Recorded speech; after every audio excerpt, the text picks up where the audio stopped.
Chapter 4 Crossroads.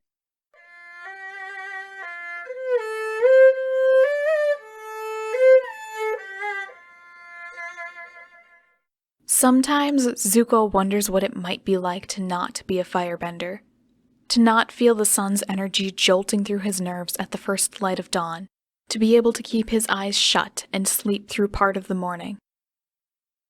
Today it sounds appealing. He doesn't know when he finally went to sleep, but he can tell that it was too late. A few more hours of sleep couldn't possibly go amiss. But he can feel the sun stirring the energy in his middle, and worse, shining straight into his eyes.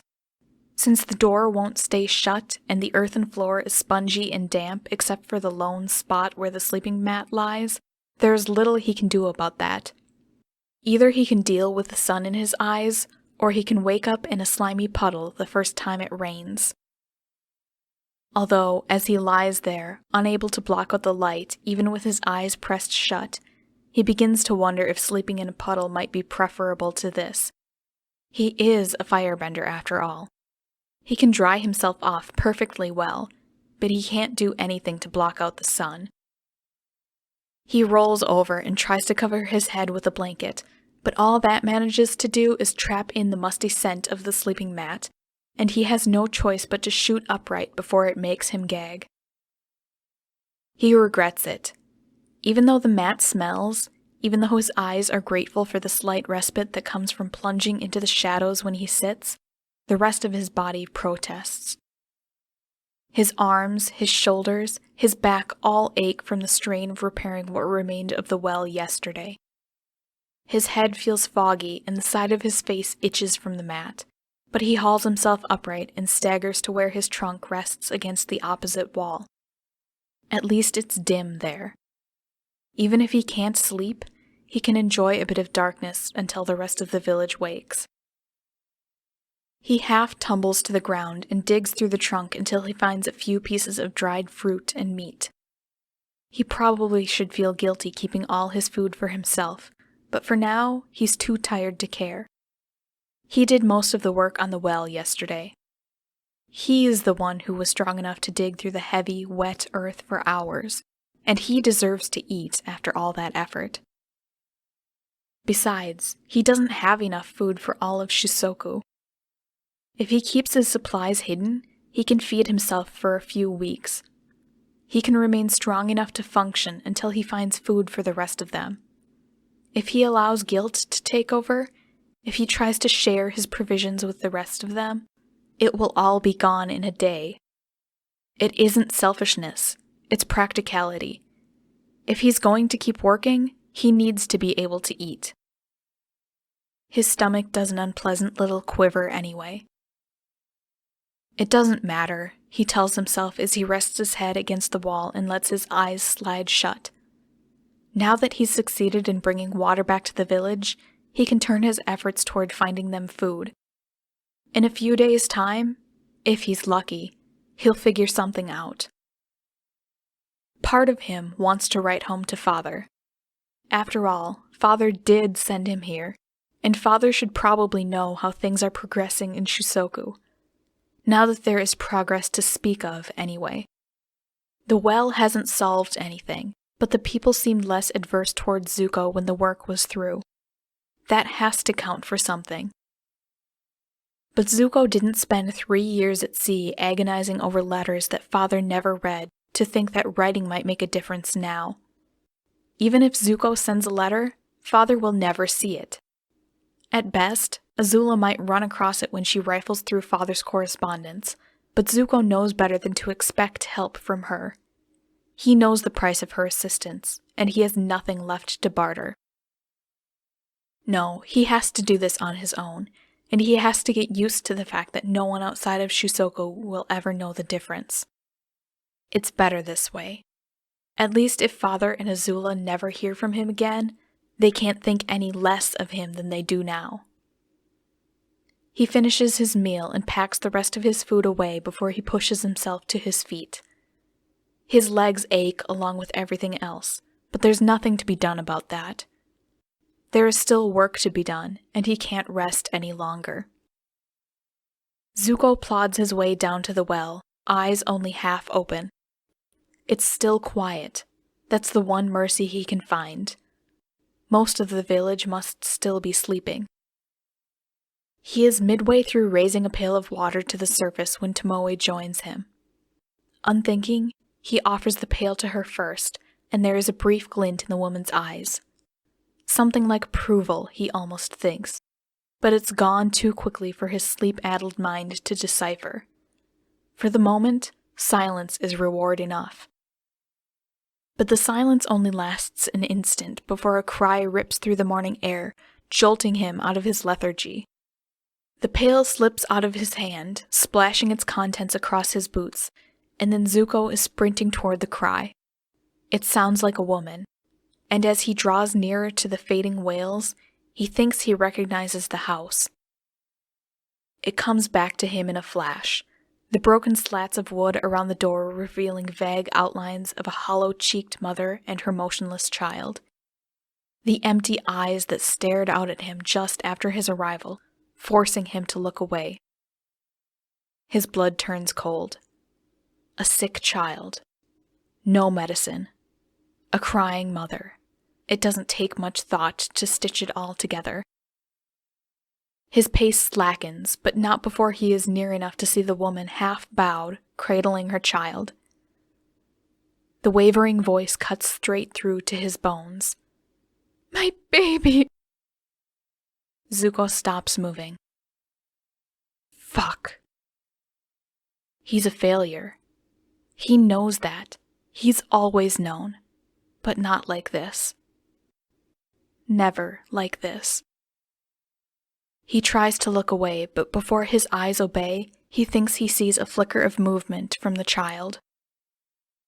Zuko's breath leaves him in a rush, and he jogs ahead. Please. Please, please, please. What is it? He demands, breathless. What happened? The woman raises her tear-streaked face. The fever, she explains, voice quaking. Her fever is gone. From her mother's arms, the little girl blinks hazily up at Zuko, and all at once, he remembers how to breathe again. He squeezes himself through a gap in the wall and drops to his knees in front of the pair, his brow furrowed. It seems impossible. He remembers this child. Not well.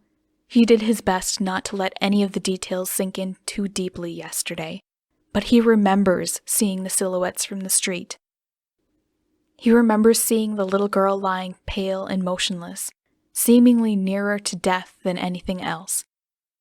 And yet she's still here, thin and exhausted, but with color in her cheeks and light in her eyes.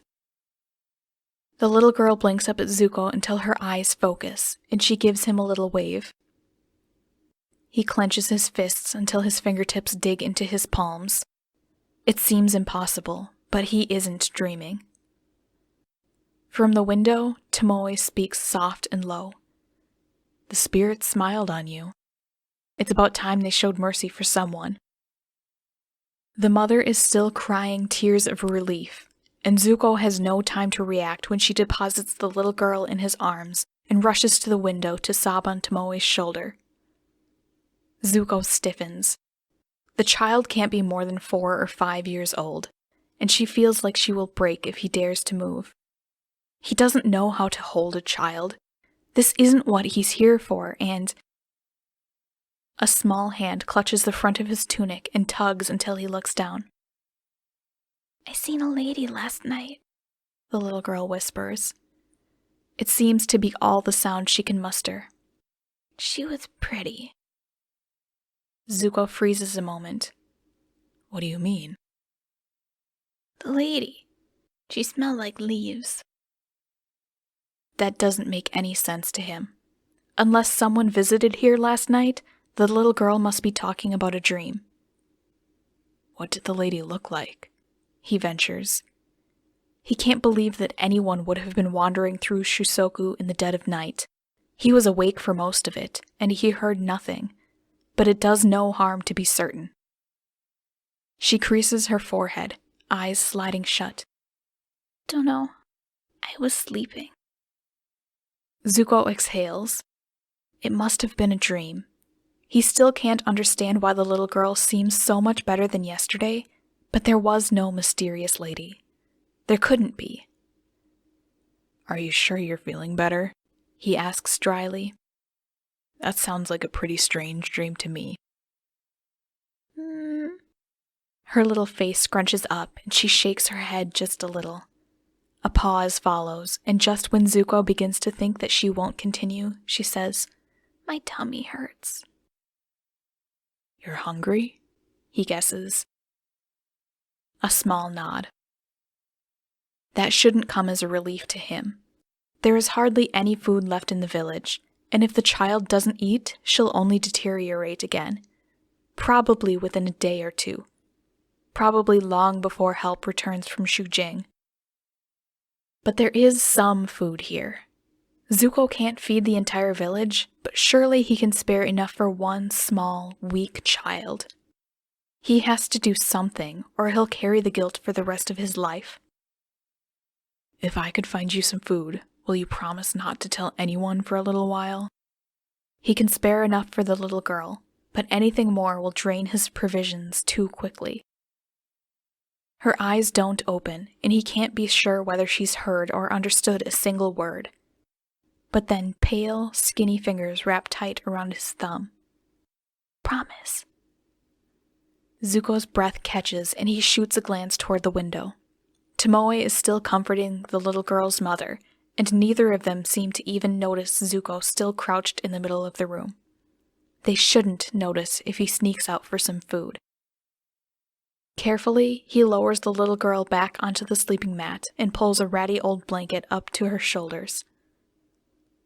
I'll be right back, he tells her.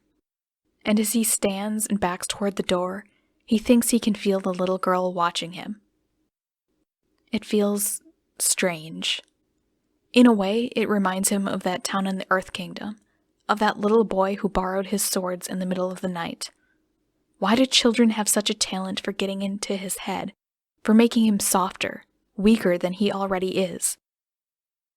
Not that it matters anymore, he reminds himself as he jogs up the street. Father was the one who always called Zuko weak. Since Father isn't here, maybe his ideas of weakness don't matter. Zuko is only halfway back from the shack, a few scraps of food stuffed into his pockets, when he begins to notice the movement. Through one splintered door, he sees a silhouette rise from the floor, and through another, a bleary-eyed villager wanders out. His pace slackens. He can't remember all the houses, all the people, but there is something strange on the air all the same. There's too much movement, too much noise. Yesterday, everything was still, but today... Hideo calls to him from across the street. Lee, do you know what's happening here? As Zuko turns back to face the old man, the noise only increases and more villagers begin to emerge. He doesn't have to recognize any of them. By the sheer number of them, Zuko knows that some of them were ill just yesterday. And now they're up and walking. Not entirely well, but better. Just like the little girl. He shakes his head. It shouldn't be possible. Fixing the well can't have made this much difference. Something else must have happened in the night. Nothing else makes sense. Zuko can't decide if he wants to know what it was.